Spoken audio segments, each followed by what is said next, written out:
A partir dessa aula, vamos começar a entender como funciona o processo de animação no After Effects, como a gente manipula as propriedades de uma camada para a gente poder animar essa camada de acordo com o tempo.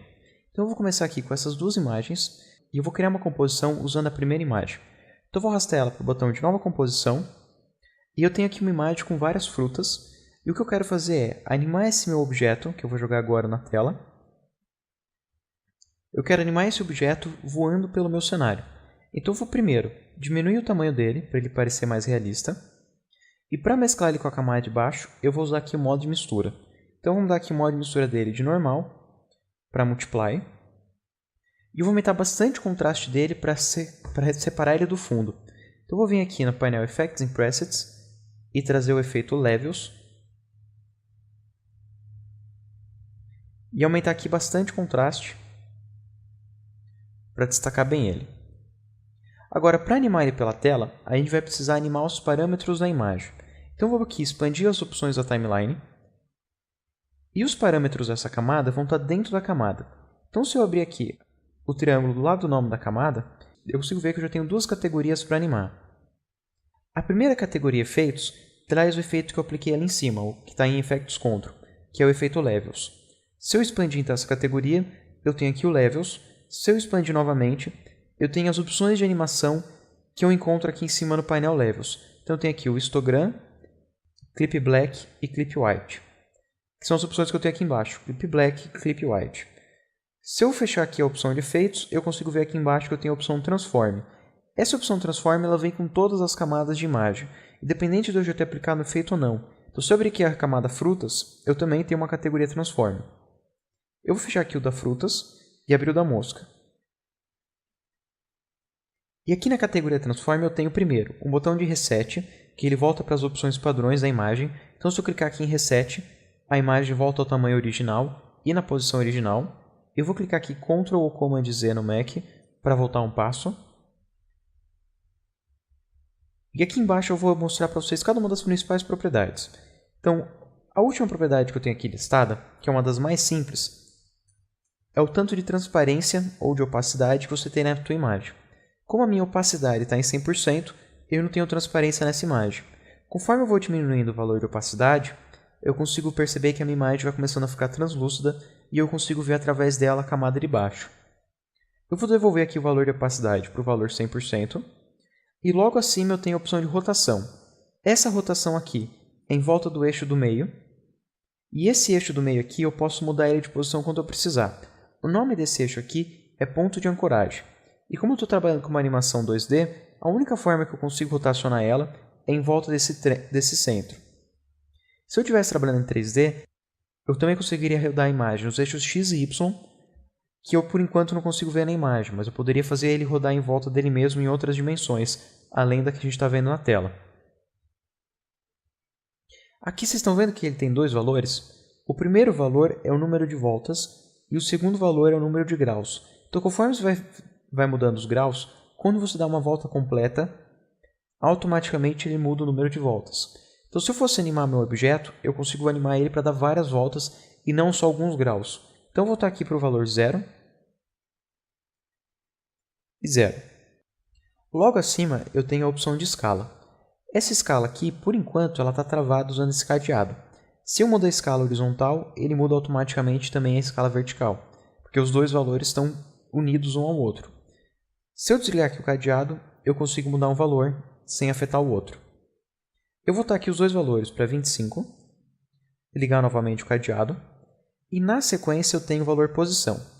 Esse valor posição, ele é o posicionamento do objeto na tua composição inteira. Então, essa minha composição agora tem 1024 pixels por 768. Então, aqui da esquerda até a direita eu tenho 1024 pixels.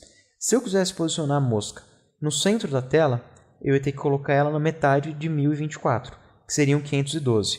Então, se eu vim aqui e posicionar ela em 512, automaticamente ela vai estar aqui no centro horizontal. Se eu quiser colocar aqui no centro vertical, eu posso colocar na metade de 768. Dessa vez, eu vou pedir para o próprio After Effects fazer a conta. Então, vou colocar aqui 768 dividido por 2. Automaticamente, ele encontra aqui o resultado e já posiciona a mosca aqui no centro da tela, também na vertical. Esse objeto está posicionado pelo centro por causa desse ponto de ancoragem. Esse ponto de ancoragem qual define aonde que a posição do teu objeto vai estar. Ele funciona através do ponto de ancoragem por causa de você mudar a posição, porque se você alterasse qualquer valor de escala no teu objeto, ele ainda assim ia precisar de uma referência constante. Então, se eu tivesse minha animação da escala sendo alterada, eu ia precisar ter um ponto de referência para o posicionamento. Então, o ponto de referência vai ser sempre esse ponto de âncora que vai definir o posicionamento do objeto, independente da escala que ele tiver. Então, se eu colocasse ele aqui no comecinho da tela, para a escala atual, ele na verdade não está no ponto 0. Ele está aqui na posição 216.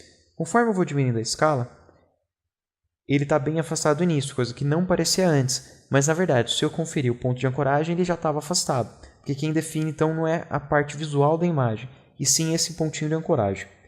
Esse ponto de ancoragem não só define a posição, como ele define aqui também a escala e a rotação.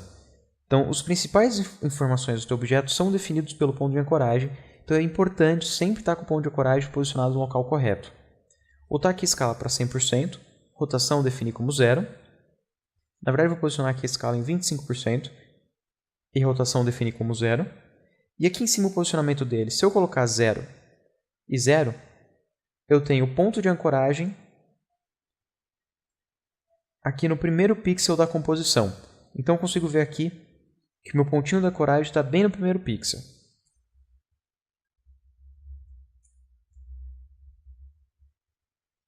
Se eu mover aqui o meu objeto, automaticamente eu vejo que o valor de posição vai alterando. Eu vou posicionar ele aqui em cima da pera, e o último valor que eu tenho aqui é o próprio ponto de ancoragem. Então, se eu altero esse ponto de ancoragem, na verdade, a gente consegue ver que ele não sai da posição que ele está na tela. Por causa que a posição que o ponto de ancoragem está é definido pelo valor que está abaixo, pelo valor de posição. Então, conforme eu vou alterando aqui a ancoragem, eu estou trocando a ancoragem em relação ao layer, então é em relação à mosca. A posição dela em relação à composição é definida pelo valor abaixo, então é constante. Ele está sempre posicionado nesse valor da composição. E é o layer que se altera em relação ao ponto de ancoragem. Se eu quisesse mudar então o ponto de ancoragem sem mover a mosca de lugar, eu posso ter ajuda aqui de uma ferramenta que é a Pan Behind Tool. Se eu selecionar a Pan Behind Tool, eu consigo pegar esse pontinho de ancoragem e mover ele de posição. Dessa vez, se eu olhar ali embaixo, eu vejo que não só o ponto de ancoragem muda de posição em relação à camada, como também o posicionamento da ancoragem muda em relação a toda a minha composição, que é o valor de baixo. Então, se eu mudo aqui o ponto de ancoragem, automaticamente esses dois valores alteram junto. Eu vou botar aqui o ponto de ancoragem para o centro da mosquinha, para o centro da mosca.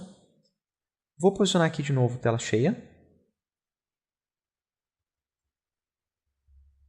E a gente já viu para que serve cada um desses parâmetros. Mas e para animar esses parâmetros? Como a gente faz?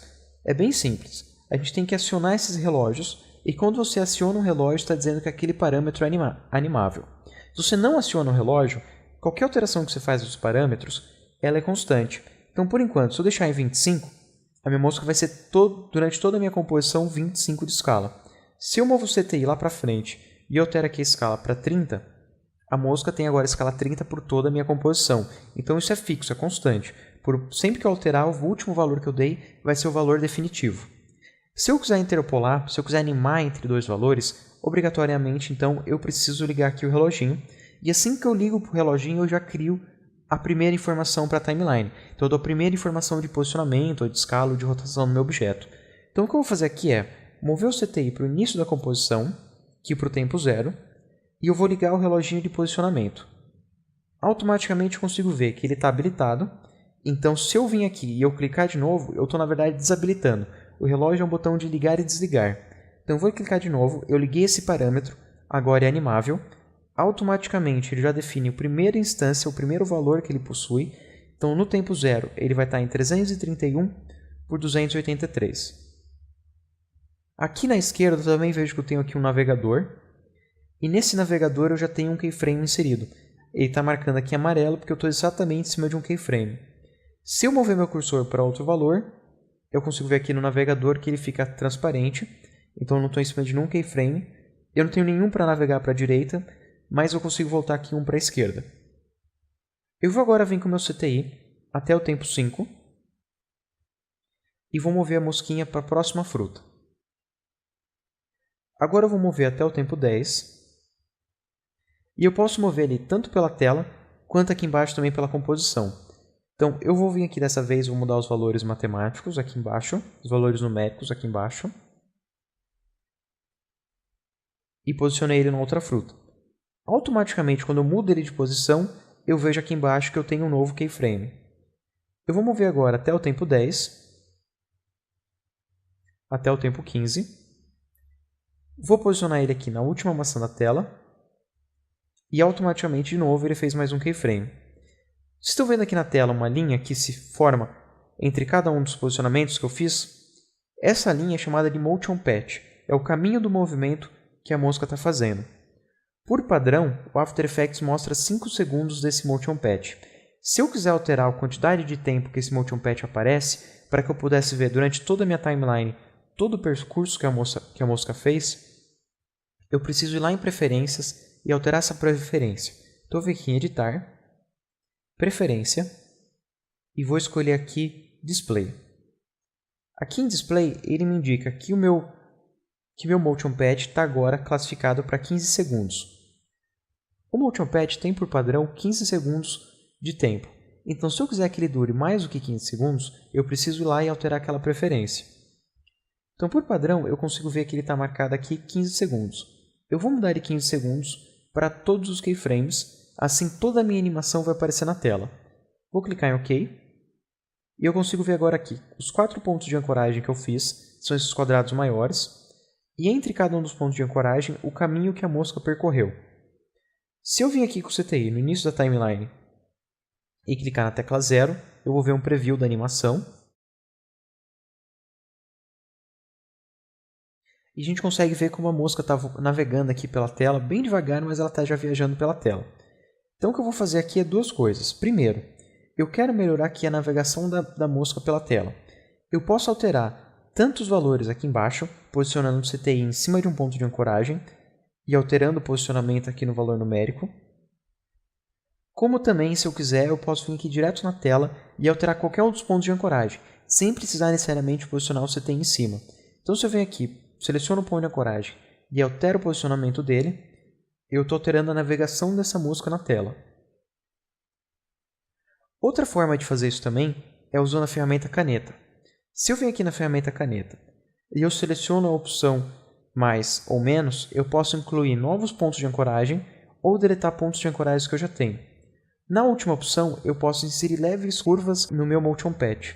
Então, eu vou selecionar, na verdade, a caneta padrão. Quando eu estou em cima do meu Motion Path, ele automaticamente muda para as opções que eu posso precisar. Então, se eu venho aqui à esquerda, ele sabe que talvez eu precise arredondar o meu ponto de ancoragem.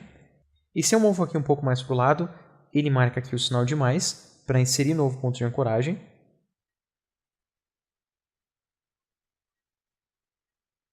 E se eu seguro a tecla Ctrl, ele automaticamente muda para o mouse, para eu mover ele de posição. Então eu posso vir aqui, mover ele de posição, ou dar uma leve curva para a animação. Então segurar aqui o Ctrl também, fazer ele vir para essa fruta, e aqui com o Ctrl para essa. Agora eu vou dar uma leve curva aqui. Aqui eu também vou dar uma leve curva. Estou sempre seguindo aqui sentido horário, então eu sempre puxo aqui a curva para a direita. E nesse caso aqui eu vou puxar para a esquerda para só fechar a minha animação. Então se eu clicar agora com a tecla 0, ele faz um movimento bem mais suave, bem mais sutil. Ele está fazendo agora só um movimento curvo, naquele movimento tão mecânico e reto que ele estava fazendo antes.